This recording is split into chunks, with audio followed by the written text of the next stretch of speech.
wouldn't be surprised if they do dump out, though. Just a piece. Go! Yes.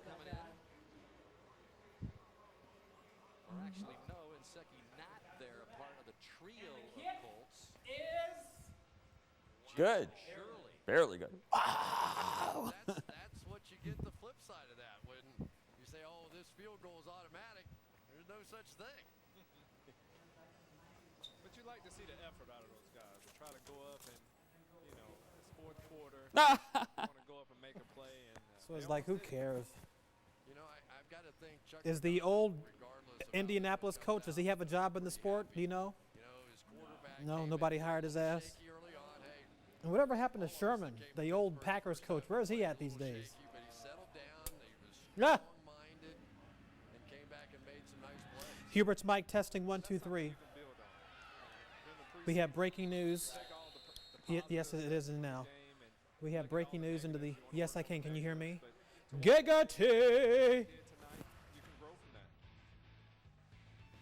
Once again, a look at Luck's night, Chris. Yeah, he stared down a pick six there.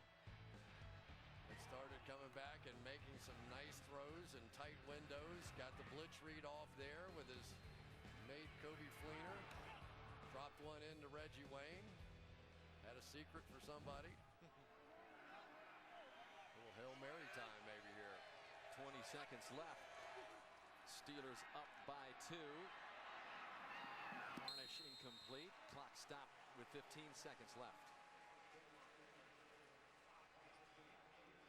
Everybody always tries to do this. You get in the lineup in the Hail Mary formation and they want to run the comeback off of it, and the defense goes, oh boy, I've never seen that before. And as you look at the numbers for Luck, just so smooth sailing last week. The win over the Rams. He was tested tonight by a Steeler defense. Came back after the pick. In his second preseason game of his career. But you see him jumping each week. You know, you see some development each week. Harnish, Mr. Irrelevant, going downfield. With Zambrano down, number 85. 10 seconds.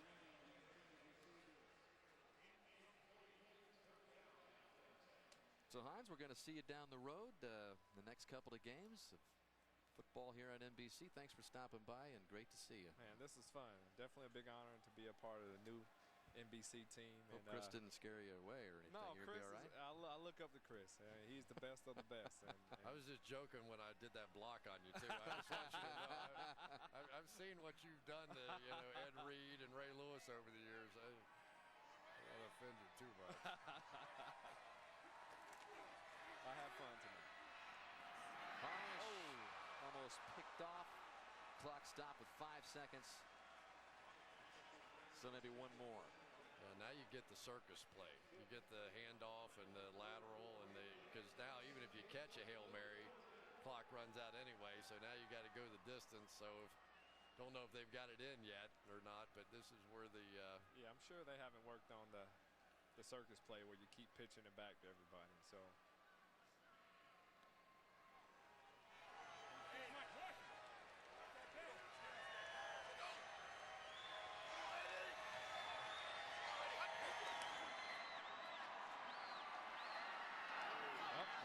Try the lateral. Yep, gets it done once. That's Whalen with it. He gets rid of it. Jeremy Ross has it. And Ross back to Harnish. Mr. Irrelevant. Harnish looked like he had rugby skills. Zambrano's got it, and that will finally do it. So a pretty good play by the Colts to end it. But it's Pittsburgh 26, Indianapolis 24. Andrew Luck, Ben Roethlisberger started it. And Mike Tomlin and the Steelers win for the first time this preseason. Next Sunday night again, the Jets host the Panthers at 8 o'clock Eastern time. Then Wednesday, September 5th, the regular season kicks off in New York. Super Bowl champion Giants host the Cowboys. Coming up next, except on the West Coast at your local news, and starting at midnight Eastern, it's an all-new Dateline. For our entire crew, Chris Collinsworth, Michelle Tafoya, Dan Hicks saying good night from Pittsburgh. You've been watching NBC's Sunday Night Football.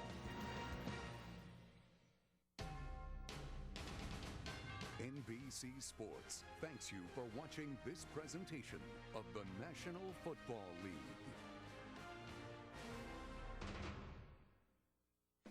Everyone can come together and agree on this. Jay's all new this week with Up All Night's Maya Rudolph, Shia LaBeouf, Kirsten Dunst, and headlines. Then an Emmy-nominated Fallon, Liv Tyler, Spike Lee, and Tyra Banks. New Leno, new Fallon this week here on NBC.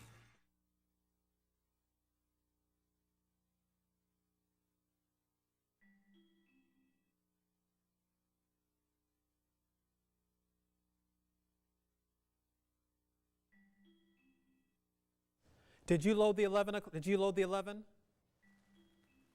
Okay.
Hello, everyone. This is WNWO News at 11. I'm Hubert Wiggins. Thank you so much for joining us tonight. Is the football season already upon us? It appears so. And one of the biggest football fans in our newsroom is our weekend meteorologist, Tom Kippen. Hi, Tom. Well, hopefully, yes, I am one of the biggest football fans. And the way the Tigers played today, football season, can't get here any quicker, folks. All right.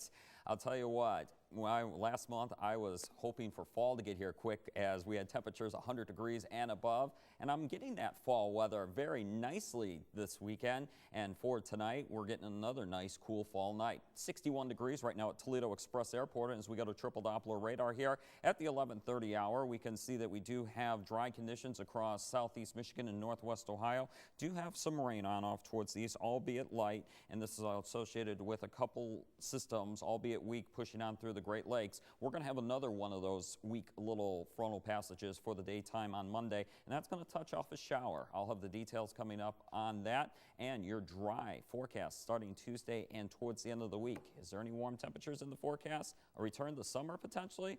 Details coming up here in about 5 minutes. Hubert, back to you. All right, Tom, thank you so much. On tonight's big story, on Thursday, the city of Toledo announced an ambitious plan to redevelop the old Southwick Mall site, but now, this weekend, the city has abandoned that plan. According to the Toledo Blade, the administration of Mayor Mike Bell is not going to provide a $50,000 loan to the company that was to develop the site.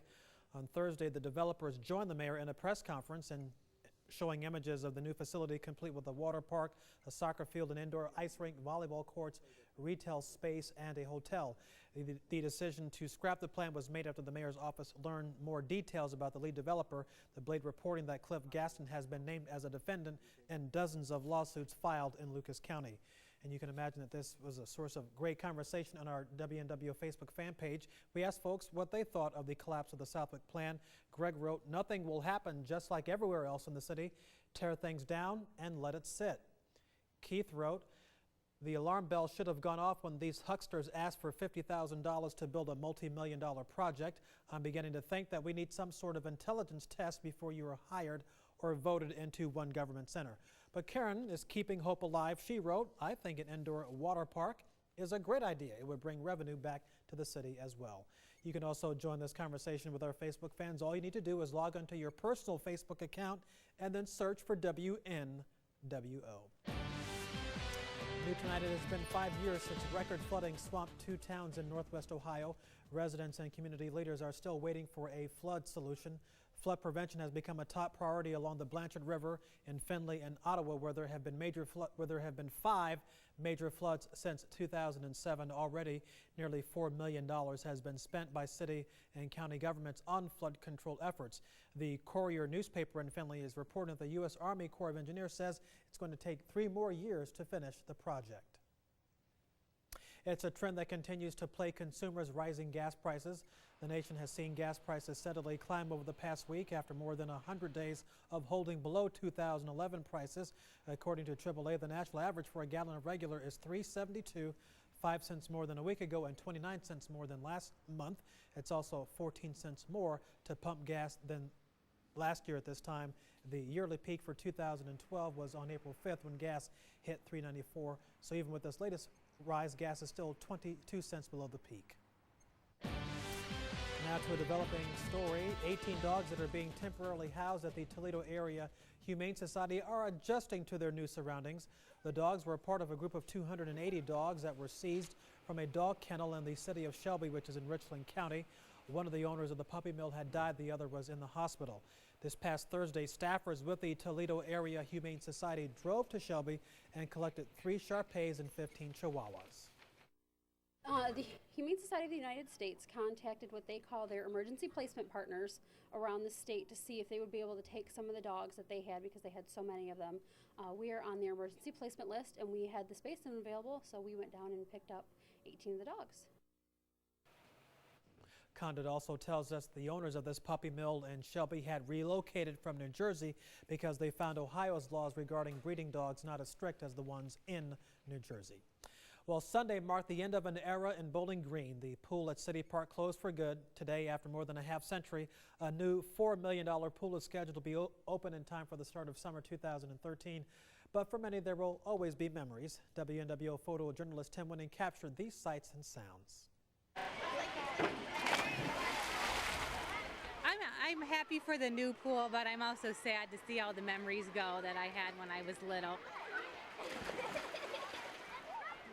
Sad because we've been here many years, but really excited because we're getting something new and probably a little bit better. What's your favorite part about this pool? Like basically everything, you know, like it goes all around. I've been going here ever since I was like 2 years old. So, you know, it's been a lot of fun to me. What do you think the new pool's going to be like? Well, I hope it's going to have a lazy river so people can be lazy if they want to. And I hope that it's going to still stay the same like it is right now. My sister and I would come every day. My grandma would drop us off and we'd come spend our summer days. And we moved back a couple years ago and now I bring my kids almost every day, so it's great. In my opinion, change is good. It's a good thing. This pool has been around for a long time. We will have new infrastructure with amenities that meet the needs of today's recreational user. And we'll be moving into the future with a wonderful facility for the citizens of Bowling Green. How do you feel about the pool closing on Sunday? I'm sad. Why? Because it was really fun jumping off the diving boards. But they're going to build a new pool, right? Yeah. What do you think of that? I think it's going to be fun.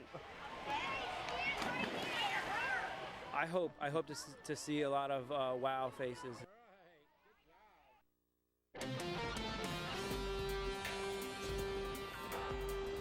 And for the pool, unfortunately, over the next day or two may not be the best for swimming, but if you want to hit the pool up again, tell you what, Thursday and Friday looking great. Now, as we look at our WeatherBug network here, definitely not pool weather. Tiffin Middle School in Seneca County, 58 degrees outside, and some areas have dropped down into the 50s, especially away from the Lake Erie shoreline. Bowling Green, 60 degrees right now. 60 West Unity, Pittsford up in Hillsdale County, 57. Blissfield, 61. Monroe, a little bit warmer near that Lake Erie shoreline, 64 degrees. And Sandusky, 65. Oregon, 62 degrees. Let's go to triple Doppler radar, and across northwest Ohio and southeast Michigan we're dry. We do have some light rain showers across eastern portions of Ohio, but that is pushing on out, and I think we're going to remain dry for the rest of the night. Going to take you up towards the north and west because this is where our weather pattern has been coming from over the last day. I'll put this here in the motion, and we can see that we do have this upper level low, and this is kind of directing traffic across northern portions of Ontario.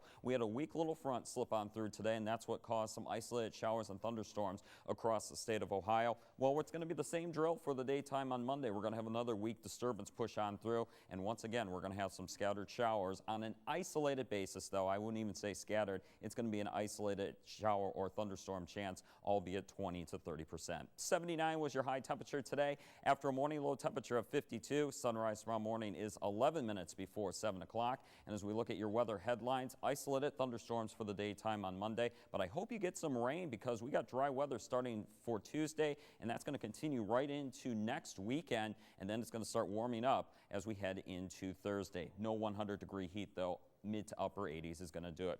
Here's tonight's weather map. Weak little front number 1 going on through. Weak front number 2 will start to slide on through for the daytime on Monday, and that's going to bring us isolated chances of some showers and thunderstorms. Now, as we head towards the daytime on Tuesday, high pressure is going to build into the upper Midwest, and that's going to give us a mostly sunny day for the daytime on Tuesday. It's right overhead for the daytime on Wednesday. We could have a cool start on Wednesday morning with low temperatures Wednesday morning, possibly in the upper 40s away from the Lake Erie shoreline, but we rebound nicely back into the low 80s for highs on Wednesday, and then by the end of the week, this high slips on off towards the south and east. We get a return flow around that high, and high temperatures go into the mid to upper 80s by Thursday and for the daytime on Friday. Your forecast for tonight, mainly partly cloudy skies. Isolated shower chances I think are done for the overnight. We'll have low temperatures by tomorrow morning. That'll be around 54, 55 away from the Lake Erie shoreline, 59 for Erie, 60 degrees for Port Clinton with a light wind. For the daytime on Monday,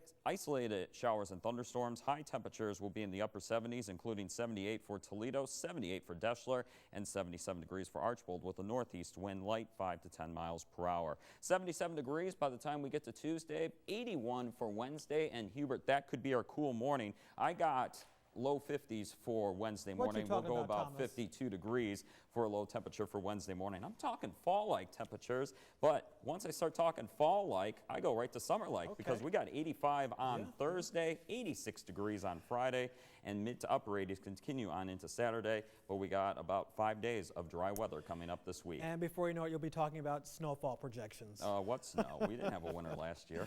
All right, thank you so much, Tom. Have you ever been the victim of identity theft? Whether your answer is yes or no, you don't want to miss the story that's coming up next, and what it is about people driving their fancy SUVs into buildings.